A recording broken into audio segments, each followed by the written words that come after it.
This is Democracy Now!, democracynow.org, The War and Peace Report.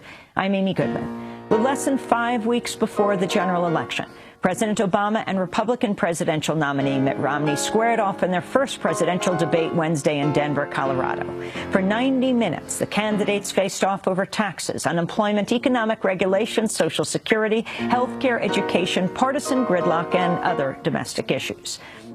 Romney repeatedly attacked Obama's record, often putting the president on the defensive. Many supporters of President Obama have expressed surprise that he never mentioned several of Romney's potential weak spots, including his record at the private equity firm Bain Capital, his vast personal wealth and offshore investments, and his recent remark that 47% of Americans are government dependents. Some domestic issues went virtually unmentioned in Wednesday night's debate, including immigration policy, global warming, gun control, incarceration rates, and poverty. In addition, some key voices were shut out of the conversation, including those of third-party presidential candidates.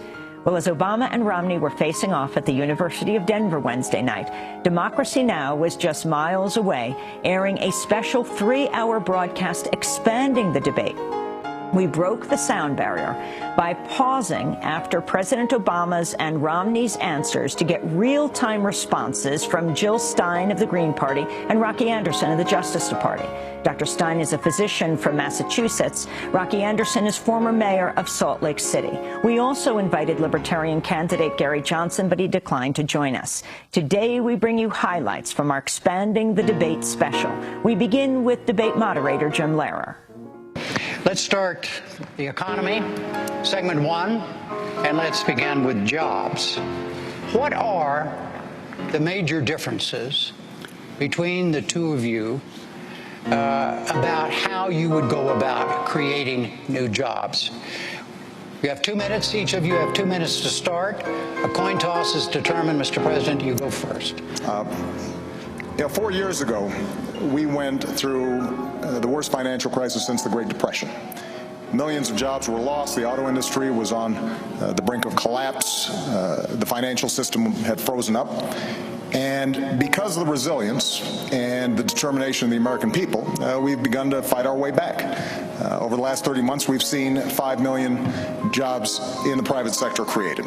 The auto industry has come roaring back, and housing has begun to rise. But we all know that we've still got a lot of work to do.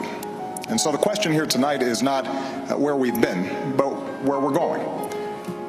Governor Romney has a perspective that says if we cut taxes skewed towards the wealthy and roll back regulations, that we'll be better off. I've got a different view.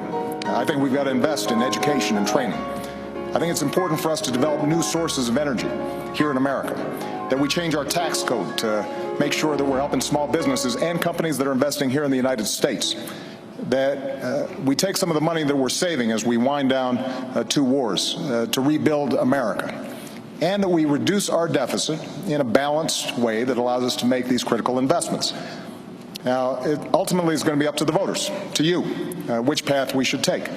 Are we going to double down on the top-down economic policies that help to get us into this mess, or do we embrace a new economic patriotism that says America does best when the middle class does best? And I'm looking forward to having that debate. Governor Romney, 2 minutes. This is obviously a very tender topic. I've had the occasion over the last couple of years of meeting people across the country. I was in Dayton, Ohio, and a woman grabbed my arm, and she said, "I've been out of work since May. Can you help me?" Ann yesterday was at a rally in Denver, and a woman came up to her with a baby in her arms and said, "Ann, my husband has had 4 jobs in 3 years, part-time jobs. He's lost his most recent job, and we've now just lost our home. Can you help us?" And the answer is yes, we can help, but it's going to take a different path. Not the one we've been on, not the one the president describes as a top-down cut taxes for the rich. That's not what I'm going to do. My plan has 5 basic parts. 1, get us energy independent, North American energy independent. That creates about 4 million jobs. Number 2, open up more trade, particularly in Latin America. Crack down on China if and when they cheat. Number 3, make sure our people have the skills they need to succeed and the best schools in the world. We're far away from that now. Number 4, get us to a balanced budget. Number 5, champion small business. It's small business that creates the jobs in America. And over the last 4 years, small business people have decided that America may not be the place to open a new business because new business startups are down to a 30-year low. I know what it takes to get small business growing again, to hire people. Now, I'm concerned that the path that we're on has just been unsuccessful. The president has a view very similar to the view he had when he ran 4 years ago, that a bigger government, spending more, taxing more, regulating more, if you will, trickle-down government would work. That's not the right answer for America. I'll restore the vitality that gets America working again. Thank you. As Democracy Now! Expands the debate, we put that question: how would you create more jobs? To the Green Party's Dr. Jill Stein. Thank you, and thank you so much for expanding this debate tonight, as you so often do, Amy, here on Democracy Now! So first, I just want to acknowledge that the crisis is not getting better. We still very much have a crisis in our economy. 1 out of 2 Americans are in poverty or living at low income and heading towards poverty. About 25 million people are either jobless or working in jobs that do not pay living wages. There are millions of people who've lost their homes, approximately 8 million, and there is no end in sight to the foreclosure crisis. And we have an entire generation of students who are effectively indentured servants, who are trapped in unforgiving loans and do not have the jobs to pay them back, with a unemployment and underemployment rate of about 50% among our young people. So we very much need new solutions. What we hear really from both Barack Obama and Mitt Romney are essentially the rehash of where we've been not only for the past 4 years, but certainly for the 8 years before that. We're hearing more about deregulating business and Wall Street, as if we didn't have enough problem from that already. We're hearing about more tax breaks for the wealthy, and we've seen tax breaks continue over the past many decades across all sectors, really, of the tax code, to where the wealthy are not paying their fair share now. And we're hearing more about energy, dirty energy. So we're calling for a Green New Deal, modeled after the New Deal that actually got us out of the Great Depression.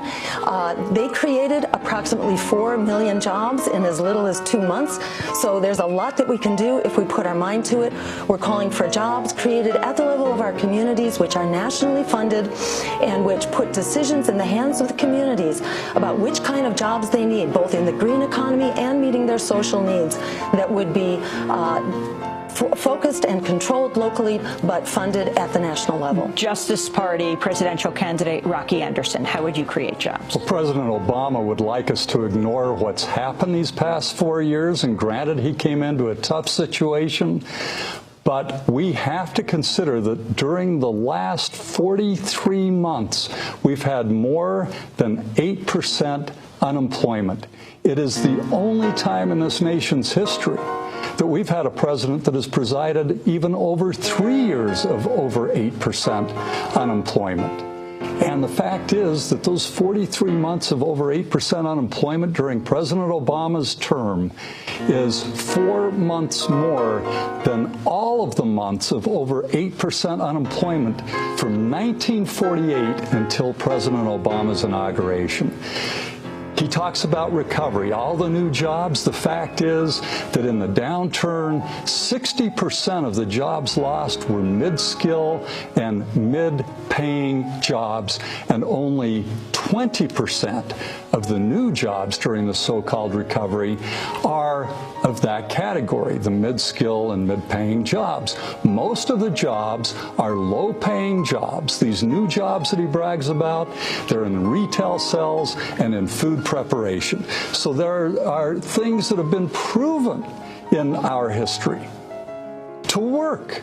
We could have put in place, and it needs to be done immediately, a WPA, a Works Progress Administration kind of program, where we are investing in the future by building up our nation's rapidly deteriorating infrastructure, putting people to work. In the WPA project, they put 8.5 million people to work. We could be putting 20 to 25 million people to work and making that kind of investment in our nation's future.